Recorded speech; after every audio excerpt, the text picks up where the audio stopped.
ሰላም ቤተሰቦች እንዴት ናችሁ? በያላችሁበት ሰላማችሁ ብዝት ይበልልኝ። እንግዲህ አዳዲስ ነገሮች እየተከሰቱ ነው። እሱን ላሳውቃችሁ ብዬ ነው። በሚያስገርም ሁኔታ የዛሬው መረጃ አታምኑትም፣ ከባድ ነገር ተከስቷል። እንግዲህ የአብርሃምና የሩታ ግንኙነት ዳግም ተመለሰ። ዳግም ወደ ቀድሞ ሁኔታ ሊመለስ ነው። ብዙ ነገሮች እየተከናወኑ ስለሆነ በዚህ ጋር ሽማግሌዎች፣ በዚህ ጋር ደግሞ እሷ መሽታውን ስለገለጸች እንደዚሁም ደግሞ በአብርሃም በኩል ነገሮችን ለማስተካከል ፈቃደኝነቱን ገልጾ እንግዲህ ወደ ቡታጅራ ማቅናቱ የሚታወስ ነው። ታዲያ ይህን ተከትሎ የአብርሃም ጓደኞች እነዚህ ነገሮች እንዳይበላሹ የተቻላቸውን ሁሉ እያደረጉ ነበረ። እነዚህ ነገሮች እንዳይበላሹ፣ እነዚህ ፕሮሰሶች እንዳይበላሹ አብርሃምና ሩታ ወደ ቀድሞ ሁኔታቸው እንዲመለሱ የተወሰኑት የአብርሃም ጓደኞች እንግዲህ የተቻላቸውን እያደረጉ ነበር። ምን ለማድረግ? ሄርሜላ ወደ ቡታጅራ እንዳትሄድና በተለይ በዚህ ሽምግልና ላይ ጣልቃ እንዳትገባ ወይም እንዳትካፈል ለማድረግ የተለያዩ ነገሮችን ሲያደርጉ ነበር። ነገር ግን አሁን ላይ ቤተሰቦቼ ሄርሜላ ቡታጅራ ትገኛለች።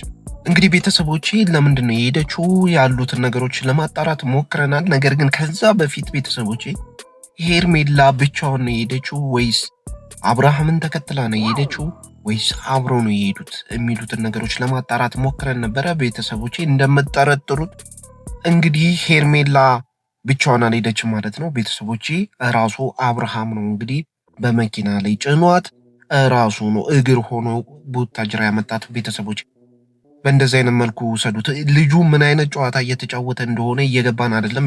ራሱ አንጠልጥሎ ነው ቡታጅራ የወሰዳት።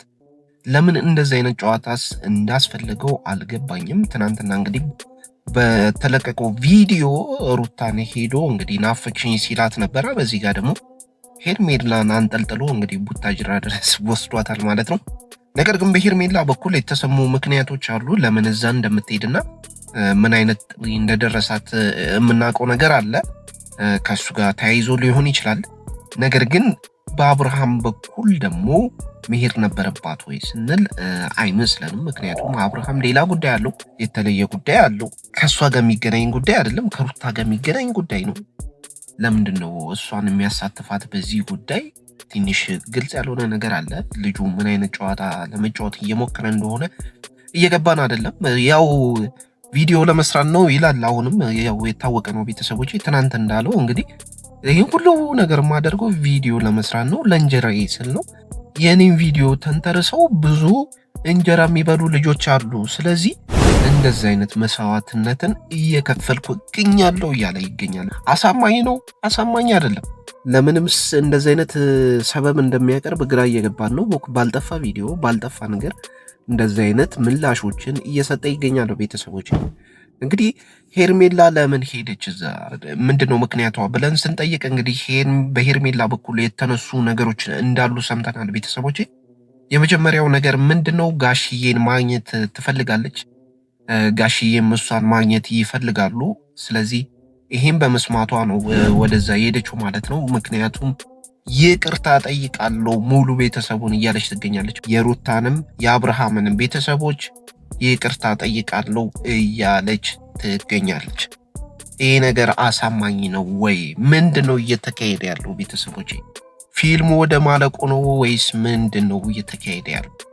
ከቀናት በፊት እንግዲህ በቅኔ ሄርሜላን ታፈቅራታለህ ወይም ሄርሜላ እወዳለሁ ስትለው የነበረችው ልጅ አሁን ላይ እንግዲህ በተቃራኒው የአብርሃምንና የሩታን ቤተሰቦች ይቅርታ መጠየቅ እፈልጋለሁ፣ ሩታን ይቅርታ መጠየቅ እፈልጋለሁ እያለች ትገኛለች። ልጅቷ አብዳለች ማለት ይቻላል። ቤተሰቦች በአንዴ ነው ግልብጥ ያለችው። አብርሃም ትናንትና ባያችሁት ቪዲዮ ባልተለመደ አኳን ባልተለመደ አካሄድ መጥቶ እንግዲህ ከሩታ ጋር ናፈቅሽኝ ብሎ ሲሽኮረመም አይታችኋል። ሩታም እንግዲህ ይባስ ብሎ ውሃ ሆናለት በቃ ስታሽኮረመም ነው የዋለችው። አሁን ደግሞ ቤተሰቦቼ ሄርሜላ አሁንም ግልብጥ ብላ እንደ አብርሃም ይቅርታ መጠየቅ እፈልጋለሁ ሙሉ ቤተሰቡን እያለች ትገኛለች። ተለውጫለሁ እያለች ትገኛለች። ቤተሰቦቼ በአብርሃምና በሄርሜላ በኩል ምን አይነት ድራማ እየተካሄደ ነው? ቤተሰቦቼ እኔ እየገቡኝ አይደለም። እሱም እንግዲህ ትናንትና እኔ ትንሽ ለወጥ ስላለብኝ ይሄ ልጅ እያስመሰለ ነው እንደ ቀድሞ እየፎገራት ነው ወይስ የእውነቱን ነው ወይ በቃ ናፍቃው ሊሆን ይችላል። ነገር ግን የሚናገራቸው ነገሮች ምናምን እንደ ድሮ በቃ ጭቅጭቅ ምናምን አላበዛባትም። በተለየ አመጣጥ ነው የመጣባት። እንግዲህ አብርሃም ተለውጧል ወይ ምናምን የሚል ጥያቄ ተፈጠረብኝ ቤተሰቦቼ። እንግዲህ እናንተም ጋር እንደዚህ አይነት ስሜት ይኖራል ብዬ አስባለሁ። እንግዲህ የእሱ ይባስ ብሎ እንግዲህ ሄርሜላን መታ አሁን ላይ ተገልብጣ ባላሰብናት መንገድ በማታቋት መንገድ መታ እንግዲህ ሙሉ ቤተሰብ ይቅርታ መጠየቅ እፈልጋለሁ፣ ያሉትን ነገሮች ማስተካከል እፈልጋለሁ ስትል ነው የተናገረችው ማለት ነው። ነገር ግን ሽምግልናው ላይ እንደምትሳተፍና እንደማትሳተፍ ምንም አይነት መረጃ ልናገኝ አልቻለም። እንግዲህ አትሳተፍም ብለን እናስባለን። ምክንያቱም በአብርሃም ጓደኞች በኩል ከፍተኛ የሆነ ተጽዕኖ እየደረሰባት ነው። በተለይ ከቡታጅራ እንድትሄድ እየነገሯት ይገኛሉ። ቤተሰቦቼ ደጋግመው እያስፈራሯት ይገኛሉ። እንግዲህ አሁን ላይ ከአብርሃም ጋር ትገኛለች ማለት ነው። ቡታጅራ ላይ እንግዲህ ሻይ ቡና እያሉ ይገኛሉ ቤተሰቦቼ። ነገር ግን ሄርሜላ አሁን ላይ ቡታጅራ ላይ በጠላቶቿ ተከባ ነው ያለችው ማለት እንችላለን ቤተሰቦቼ። ብቻዋን ካገኟት እንግዲህ ያልሆነ እርምጃ ሊወስዱ ይችላሉ። ምክንያቱም ብዙዎቹ እየዛቱባት ነው። ብዙዎቹ የአብርሃም ጓደኞች ሄርሜላን ከቡታጅራ ለማስወጣት በተለይ ይሄ እርቅ እስከሚከናወን ድረስ እሷ ቡታጅራ መኖር የለባትም ብለው ወስነዋል ማለት ነው። እንግዲህ በቀጣይ ምን ሊከሰት ይችላል እሱን የምናየው ነገር ይሆናል። ምክንያቱም አንዳንዶቹ ሽጉጥ ይዘው ነው እየፈለጓት ያሉት። እንግዲህ በጣም አስቂኝ እየሆነ ነው ይህ ፊልም፣ ትንሽ ግራ እያጋባን ነው ቤተሰቦች።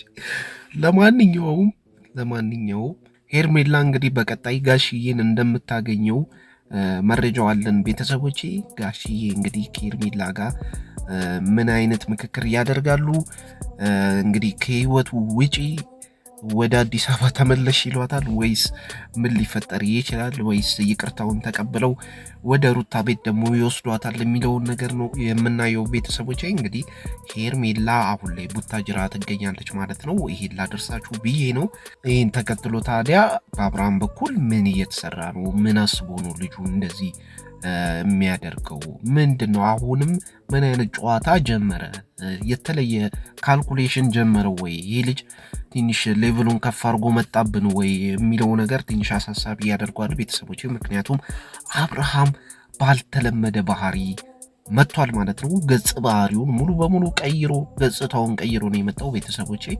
ይህ ነገር ደግሞ ትንሽ ነገሮችን አጠራጣሪ እያደረገብን ይገኛል። እንግዲህ በቀጣይ ምን ሊፈጠሩ ይችላሉ? አብርሃም እውነቱን ነው ወይ ወይስ እያስመሰለ ይገኛል? እነዚህ ነገሮች መልስ የሚያገኙ ይሆናል በቀጣይ። ሄርሜላስ እርቅ ያለችው የእውነት ነው ወይ? ከጀርባ የምታሴረው ምንም ነገር የለም ወይ? በንጹህ ልቧ ነው ወይ ይቅርታ ለመጠየቅ የወሰነችው? ይህንንም መልስ የምናገኝ ይሆናል ማለት ነው። ያለው ነገር እንግዲህ ይሄ ነው። በተለይ ከጋሽዬ በኩል የተለያዩ ነገሮችን እናገኛለን ከዚህ በኋላ ሙሉ በሙሉ። አሁንም አብርሃምን እንደሚያገኙት መረጃው አለን፣ ሄርሜላንም እንደሚያገኟት መረጃው አለን። ስለዚህ ከዚህ በኋላ በጋሽዬ በኩል የሚደረጉ ነገሮች ይኖራሉ ብለን እናስባለን ቤተሰቦቼ። እንግዲህ በዚህ ጋር ደግሞ ሽማግሌዎች አብርሃምን ለማናገር እንግዲህ ቀጠሮ ይዘዋል ማለት ነው። ይህንንም ያዙልኝ ቤተሰቦቼ። እንግዲህ የአብርሃምና የሩታ እርቅ በቅርቡ ይከናወናል ብለን እናስባለን። ፊልሙም እንግዲህ በሁለቱ ግንኙነት ይጠናቀቃል ብለን እናስባለን። እንግዲህ ያው የፊልሙ ምርቃት ላይ እንገናኝ እላለሁ። አመሰግናለሁ ቤተሰቦች።